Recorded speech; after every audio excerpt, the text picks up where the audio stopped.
5년이 되는 해입니다. 그래서 아까 5년이라 그러길래 드디어 5년이구나 오늘 때가 됐구나 이러면서 희망을 가져봅니다. 꼭 우리 교회가 꼭 죽순 정도가 돼요. 처음에는 씨 뿌리고 앉았었어요, 제가 5년 전에. 근데 지금은 죽순 정도 되는 것 같아요. 근데 올해 2015년도에는 밑에 그동안 뿌리고 얽히고 설키고 성도들 간의 사랑과 연합과 말씀과 기도로 그 뿌리 내렸던 것이 생장점이 터져서 쑥쑥쑥쑥 성장하는 해가 올해가 될 줄로 믿습니다. 하나님께서 함께 하시고 그동안 가만히 있었던 것은 잘하지 않았던 것이 아니라 잘할 준비를 하고 있었던 것이라고 저는 생각을 하고 2015년인데 여러분 희망을 가져봅시다. 여러분 축하하고 어제가 그날이지만 우리가 새해가 됐다고 희망을 갖는 것 하나님께서 우리에게 또 다른 축복을 주시는 것이고 은혜를 주신다는 저는 생각을 합니다. 사실 그렇잖아요. 어제 뜬 태양이 오늘도 뜨고 그런 거잖아요. 그런데도 이렇게 한 매듭을 짓게 하시고 새로운 느낌을 갖게 하시고 또 새로운 희망을 갖게 해주시는 것, 이것은 하나님께서 우리에게 주시는 또 다른 은혜의 모습이 아닌가 이런 생각을 합니다. 아무튼 그냥 새해가 됐기 때문에 희망이 아니고 주님이 우리와 함께 하시기 때문에 이제 때가 됐기 때문에 희망을 가져보길 바랍니다. 오늘 하박국을 이제 마무리하면서 또 한 해를 정리하고 또 새해를 맞기를 바라는데, 오늘 이 말씀은 무엇이죠? 하나님께서 이 땅에 등장하셨을 때 나타나는 현상들, 인간들이 경험해 보지 못했던 초자연적인 현상들이 동반되기 때문에 인간들이 압도당하는 모습을 이야기를 하고 있습니다. 예를 들면 해와 달도 멈추는 것이죠. 그래서 그렇게 진노 가운데 이렇게 위험 있게 나타나시는 이유는 바로 악한 자들을 심판하시기 위한 것이고 동시에 하나님의 택한 백성들을 구원하기 위해서 그렇게 하는 것이죠. 그래서 하나님의 택한 백성들을 괴롭히던 자들, 그들의 악한 자들의 집, 악인의 우두머리를 치시고 그의 바닥까지 드러내시겠다고 오늘 말씀하신 내용이고요. 그 이야기를 다 듣고 나서 이제 하박국이 그 유명한 무화과 나무 잎이 마르고 뭐 이 찬양이 있잖아요. 거기가 바로 여기서 나오는 이야기입니다. 구원의 하나님의 소식을 듣고 내 삶이 아무것도 없을지라도, 내가 예상했던 것, 내 기대와는 정반대 방향으로 흘러갈지라도 그 구원을 이루어내시고야 마시는 그 하나님 한 분만으로 인하여 내가 즐거워하며 내가 기뻐하리로다. 사랑하는 여러분도 이런 믿음이 회복되기를 바랍니다. 오늘 이런 스토리로 얘기를 하시는데 하나님께서 우리에게 주시는 말씀이 있어요. 먼저 11절에서 13절까지 말씀은 13절에 나오는 말씀이 키포인트입니다. 주께서 주의 백성을 구원하시려고, 기름 부음 받은 자를 구원하시려고 나오사. 사랑하는 여러분, 우리에게 여러 가지 닥치고 어려운 일들, 지금 보여지는 일들은 거꾸로 가는 것 같고 반대로 가는 것 같고 그럴지라도 하나님께서 그렇게 하시는 뚜렷한 목적 중에 하나는 무엇이냐? 하나님께서 궁극적으로 주의 택한 백성들 구원하시기 위하여 지금도 일하고 계시고 지금도 어떤 일을 행하시고 계신 줄로 믿습니다. 이 사실을 우리가 믿어야 되는 것이죠. 오늘 어제 본문에 이어서 오늘 본문은 하나님의 그 임재, 하나님의 등장하는 모습은 인간의 상상을 초월하고 초자연적으로 나타나기 때문에 완전히 압도당한다고 말씀을 드렸어요. 그렇게 기고만장하게 함부로 날뛰던 인간들은 이런 하나님의 초자연적인 현상을 동반한 등장에 침묵해요. 입이 쑥 들어갔어요. 그 정도가 어느 정도냐? 해와 광채가 비춰서 해와 달이 멈출 정도였으니, 우리가 해와 달이 멈춘다는 걸 상상도 못 하잖아요. 근데 그게 멈춰질 정도로 하나님의 등장이 그렇다는 것이죠. 그리고 주님께서 무서운 진노로 여러 나라들을 심판하시고 밟으셨다, 이런 표현을 씁니다. 이 하나님의 등장 그리고 하나님의 심판은 이 두 가지 양면성이 있다고 제가 말씀드렸습니다. 하나님을 대적하고 또 하나님 앞에 악행을 저지른 죄인들에게는 이 하나님의 등장이 무서운 심판이 될 것이에요. 그러나 그것은 주님의 때를 기다리고 또 믿음으로 인내하던 택한 자들에게는 이 하나님의 등장은 구원의 실현이고 구원의 완성이라고 할 수 있어요. 그래서 양면성이 있는 것이죠. 그래서 하나님께서 위엄과 영광 중에 나타나시는 궁극적인 목적은 악인들을 심판하시고 하나님의 택한 백성들을 구원하시기 위하여 그렇게 등장하시는 줄로 믿습니다. 근데 그 택한 백성이 누구냐? 기름 부음 받은 자예요. 기름 부음 받은 자는 특별히 선지자나 왕이나 제사장만 의미하지 않고 우리 모든 성도를 지칭하는 의미인 줄로 압니다. 왜? 우리는 성령의 기름 부으심이 없이는 주 예수 그리스도를 믿을 수가 없기 때문에 그런 줄로 압니다. 전에는 과거에는 바로 구약 시대에는 바로 제사장, 왕, 선지자만 이렇게 기름 부음을 받았는데 우리 모든 성도는 신약 시대에는 성령의 시대에는 바로 성령을 믿지 않고 성령을 힘입지 않고는 우리가 예수 그리스도를 받을 수가 없기 믿을 수가 없기 때문에 여기에 기름 부음 받은 자란 곧 예수 그리스도를 믿는 모든 사람을 의미하는 줄로 믿습니다. 이런 자를 구원하시기 위해 하나님께서 등장하신다는 것이에요. 올 한 해도 분명히 우리가 예기치 못했던 일들이 벌어질 것이고 수많은 일들이 일어날 거예요. 그러나 여러분 한 가지 우리 기억하십시다. 뭘 기억해야 되느냐? 지금 성도들이 당하는 고난 그리고 이해할 수 없는 현상 이 모든 것들이 믿음의 눈으로 보면 하나님의 기름 부음을 받은 성도 하나님의 택한 성도를 하나님께서 구원하시려고 때가 되면 이 땅에 우리에게 우리 삶 가운데 개입하시고 나타나셔서 우리를 끄집어내 주시고 우리를 구원해 내실 하나님이심을 믿으시기를 바랍니다. 두 번째 얘기는 14절에서 16절까지 말씀인데요.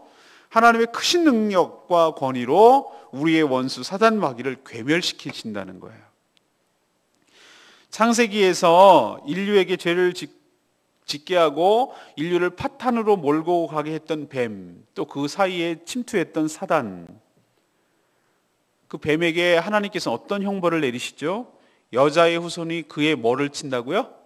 머리를 친다고요. 그 뱀은 발꿈치를 상하게 할 것이고 그 여자의 후손은 뱀의 머리를 친다고 하셨어요. 그렇게 예고하신 적이 있어요. 이게 그때는 무슨 말인지 몰랐어요. 이걸 원시복음이라고 하거든요. 근데 여러분 잘 알다시피 계시록에 나온 것을 보면 이 뱀, 옛뱀 이런 표현을 쓰거든요. 계시록에 뱀은 곧 하나님을 대적하던 사탄, 인간을 유혹하고 참소하던 마귀, 사탄과 마귀는 같은 거거든요. 이 둘을 지칭한다는 걸 알았어요. 뱀이라는 피조물 속에 사단이 들어가서 인간을 유혹했던 것이죠. 그래서 하나님께서는 그 창세기와 똑같이 그것을 기억하시고 뭐라고 그러냐면은 그 악한 자의 머리를 치신다 그래서 14절에 보셨어요. 주께서 그의 전사의 머리를 치셨다라고 표현하고 있어요. 13절에 악인의 집의 머리를 치셨다고 그랬어요. 악인의 집의 머리가 누굽니까? 헤드예요. 헤드. 핵심. 가장 거기서 명령을 내리는 사단 마귀죠. 거기를 창으로 찌르시고 그 머리를 치셔서 그들의 기초, 바닥까지 다 드러내신다고 13절에 얘기하고 있어요. 그들의 죄를 결코 좌시하지 아니하시고 그의 머리를 창으로 찔러서 결정타를 날리신다고 하나님께서 예고하고 있어요. 하나님의 최후 심판은 악의 일부분을 이렇게 도려내거나 치시는 정도가 아니에요. 오늘 말씀을 보면 그들의 모든 세력들, 위로부터 아래까지 모든 다 악한 자들을 심판하시되 인류를 죄와 사망으로 괴롭혔던 그 우두머리인 그 사단 마귀를 치시고 깨심으로써 그 모든 악을 징벌하시고 하나님의 백성들을 구원하시는 구원의 완성을 일으켜 주실 줄로 압니다. 지금으로 봐서는 이게 상상도 안 되죠. 정말 악이 없어지기는 하는 것일까? 악을 뿜어내고 계속 조장하고 있는 악한 사단 마귀가 없어지기는 하실까? 이런 생각을 하지만 악한 세력의 최후가 오늘 하박국 선지자를 통해서도 분명히 드러났듯이 이렇게 마무리되고 이렇게 끝날 것임을 알고 우리 믿는 성도들 어떻게 되겠습니까? 우리를 괴롭히고 우리를 유혹하는 모든 악한 세력들의 이런 심판을 믿고 믿음으로 끝까지 인내하며 거기에 넘어가지 아니하고 하나님 앞에서 살아가게 될 줄로 믿습니다. 여러분 악한 자들이 심판이 없다면 구원은 완성되는 것이 아니에요. 그러나 하나님께서 오늘 분명히 얘기하잖아요. 그것을 반드시 징계하시겠다고. 우리는 전투에서는 질 수 있어요. 그러나 전쟁에서는 지지 않아요. 이 말 차이 아시겠습니까? 우린 때로는 우리의 연약함 때문에 사단의 유혹에 넘어가기도 하고 쓰러지기도 하고 그래요. 전투에서는 밀리기도 하고 밀기도 하고 이렇게 돼요. 그러나 궁극적으로는 이 전쟁에서 우리의 대장 되신 예수 그리스도를 힘입어서, 그분의 능력을 힘입어서, 이 악한 사의 머리를 치시는 하나님의 힘입어서 이 최후 승리가 우리에게 가져오게 될 줄로 믿습니다. 우리가 그렇게 될 것을 믿고 믿음으로 전진해 나가자는 거예요. 하나하나 밀린다고 낭망하거나 좌절할 것 없어요. 결국은 주의 도우심과 능력으로 이겨내는 최후 승리가 우리 것임을 여러분 기억하시고, 올 한 해 때로는 밀릴 때도 있고 때로는 이렇게 할 때도 있지만, 올 한 해 최후 승리는, 우리의 인생의 최후 승리는 바로 주님의 은혜로, 주님의 능력으로, 주님의 덕분으로 우리가 차지하게 될 것을 믿고 믿음으로 전진하는 한 해 되시기를 간절히 축원합니다. 맨 마지막에는 17절에서 19절 말씀, 하나님의 구원으로 인해 기뻐하며 찬양하게 될 것이라는 점이에요. 하박국은 하나님과 이 기도를 통해서 대화하고 하나님의 질문하고 하나님께 대답을 듣고, 하나님께 질문하고 하나님께 대답을 듣고, 이런 과정을 통해서 그 기도하기 전과 기도하기 후가 확연하게 달라졌어요. 처음에는 어떻게 됐죠? 하박국 1장 우리 묵상했습니다만, 하나님의 처사에 이해할 수가 없다는 식으로 따졌어요. 하나님, 악을 보고서 이렇게 그냥 놔두시는 이유가 뭡니까? 내가 계획이 있다. 바벨론을 가지고 치겠다. 아니, 그럼 바벨론을 가지고 어떻게 그럴 수가 있습니까? 바벨론은 더 악한 자인데 그 악한 자가 덜 악한 이스라엘을 친다는 게 말이 됩니까? 다 끝나고 나면 내가 바벨론을 또 치겠다. 뭐 이런 얘기를 지금 오갔단 말이죠. 그렇게 전체적으로 하나님의 계획을 다 듣고 나서는 그 하나님 하시는 일, 하나님의 성품, 하나님의 위엄 앞에 경외함으로, 두렵고 떨리는 마음으로 섰다고 이렇게 표현하고 있어요. 그리고 자신의 기대와는 전혀 다른 방향으로 지금 상황이 전개될지라도 그 하나님의 이야기를, 하나님의 계획을 다 듣고 나니 전적으로 하나님을 신뢰하게 되어서 하박국 3장에는 시기온에서 맡은 하나님의 하박국을 찬양하는, 하나님을 찬양하는 노래로, 감사로, 기도로 바뀌게 되는 것을 볼 수가 있습니다. 그래서 여러분이 잘 아는 찬양을 여기서 하잖아요. 17절에. 이게 전체가 다 기도이자 찬양이거든요. 비록 무화과 나무가 무성하지 못해도, 이거는 그래도 애교로 봐줄 수 있어요. 무화과는 디저트로 먹거나 그렇지만 필수 그건 아니잖아요. 포도나무에 열매가 없어, 이건 점점 심각해지는 거예요. 포도는 주산업이 되거든요. 감람나무에 소출이 없으면 이거는 정말로 심각해요. 이 두 가지는 그들의 주 생산품이거든요. 먹거리가 떨어진다는 거예요. 그럼 그거 없으면은 고기 먹으면 되지. 근데 고기 먹을 게 없어요. 우리의 양이 없고 외양간에 소가 없어요. 왜? 바벨론에 침략하고 피폐하고, 그래서 하나님이 징계를 내리심으로 인하여 이스라엘 백성들이 먹을 것이 없는 심각한 상황에 처해 있어요. 이럴 때 뭐가 찬양이라고, 이럴 때 뭐가 하나님을 신뢰하고 그런 마음이 나오겠습니까? 내가 기대하는 바와 전혀 다른 상황으로 지금 전개되고 있어요. 그런데 하박국이 오늘 17절 뭐라고 그래요? 비록이라는 표현을 쓰고 있어요. 그럼에도 불구하고, 그런 뜻이에요. 내가 원하는 방향으로 내 삶이 전개되지 않더라도, 그러나 이것이 내 인생의 끝이 아니고 올 한 해가 끝이 아니고, 궁극적으로 18절에 있는 말씀대로 나는 여호와로 인하여 말미암아 즐거워하며 나의 구원의 하나님으로 말미암아 기뻐하리로다. 이런 하박국의 고백이 여러분의 고백이 되기를 간절히 바랍니다. 우리는 우리 눈으로 보는 사람들이 아니에요. 우리 육신의 눈으로 보는 사람들이 아니라 우리 영안으로 보는 사람들. 우리의 눈으로 보기에는, 육신의 눈으로 보기에는 한없이 거꾸로 가는 것 같아. 시계가 거꾸로 가는 것 같아. 뭐 얻어지는 것 같고, 더 손해만 보는 것 같고, 더 피해만 보는 것 같고, 더 까부러지는 것 같고, 뭐 하나 되는 것도 없는 것처럼 보이고 그럴지라도, 그러나 그건 과정에 불과할 뿐, 나를 그런 환난과 그런 어려움과 그런 심판 가운데서 나를 끄집어내 주시고, 나를 구원해 주시고, 나를 궁극적으로 회복시켜 주실 그 하나님의 계획이 반드시 서 있고, 내가 그 하나님을 신뢰하고 그분의 성품과 그분의 능력과 그분의 계획을 내가 믿고 신뢰하기 때문에 나는 그 하나님 한 분으로 인해서 나는 만족하고 기뻐하는 것이 진정한 신앙이 될 줄로 믿습니다.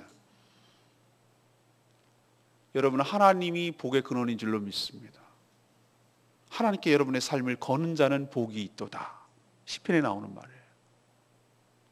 우리의 복은 무화과가 많아서 복이 아니고 포도가 많아서 복이 아니고, 감람나무가 많아서 복이 아니고, 우리의 양떼가 엄청 많아서 복이 아니고, 다른 표현 해볼까요? 우리 통장에 막 쌓여서 복이 아니고, 내가 지위가 높아져가고 승진해서 복이 아니고, 그게 복이 아니고, 그런데 현혹다 오히려 그것이 저주일 수도 있어요.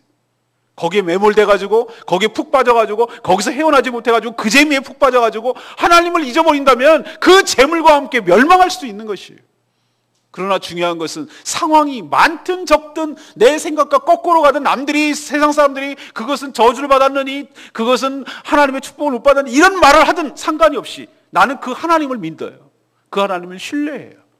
나를 끄집어내 주시고, 나를 회복시켜 주시고, 나에게 궁극적인 복을 가져 주시고, 나를 구원해내실 그 하나님을 신뢰하기 때문에 내가 상황과 상관없이 주님 한 분만으로 인하여 기뻐하고, 그분만으로 인해서 기뻐하고, 그분만으로 인해서 하나님께 영광 돌리고 찬양의 소리가 나오게 될 줄로 믿습니다.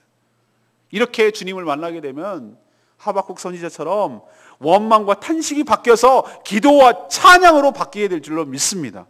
여러분의 인생도 그렇게 되기를 간절히 바랍니다. 올 한 해 이 출발하는 이 시점에 이 말씀을 주시는 이유, 우리가 2014년을 돌아보건대 슬픔과 탄식과 이해할 수 없는 일들이 나오고, 그래서 우리 입술에서 자꾸 원망이 나오고, 하나님 왜 그러셨어요? 하나님 왜 그렇게밖에 못하세요? 하나님 살아계신 거 맞아요? 이렇게까지 하나님 앞에 막 나갈 수도 있지만, 오늘 말씀을 통해서 여러분의 전환점이 일어나게 되기를 간절히 바랍니다. 하나님을 만나서 그 탄식의 소리가 의문의 그 의문점이 바뀌어져서 하나님의 계획과 하나님의 대답을 듣고 하박국처럼 하나님을 찬양하며 하나님을 경배하며 하나님을 예배하게 되는 사람으로 바뀌게 되기를 원합니다. 하나님은 그렇게 하실 분인 줄로 믿습니다.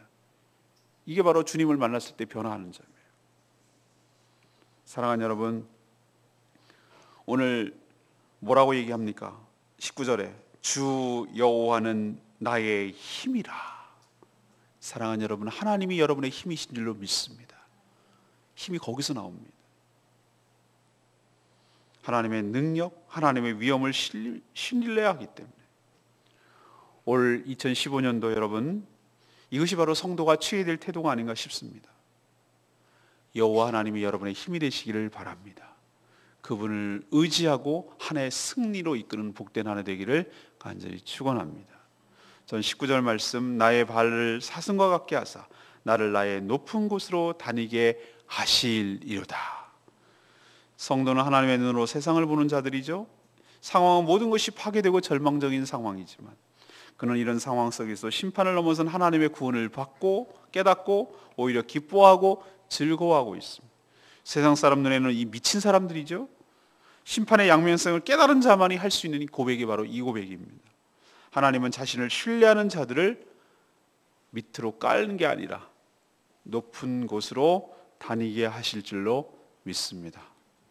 여러분, 하나님께 질문하시면 하나님께서 반드시 여러분 삶에 대해서 대답하시고 가장 좋은 길로 보여주시고 선한 길로 실제적으로 인도하여 주실 줄로 믿습니다. 나의 힘이 되신 하나님 찬양하시는 복된 시간 되시기를 바랍니다. 우리 모처럼 한번 무화과 나무 그거 한번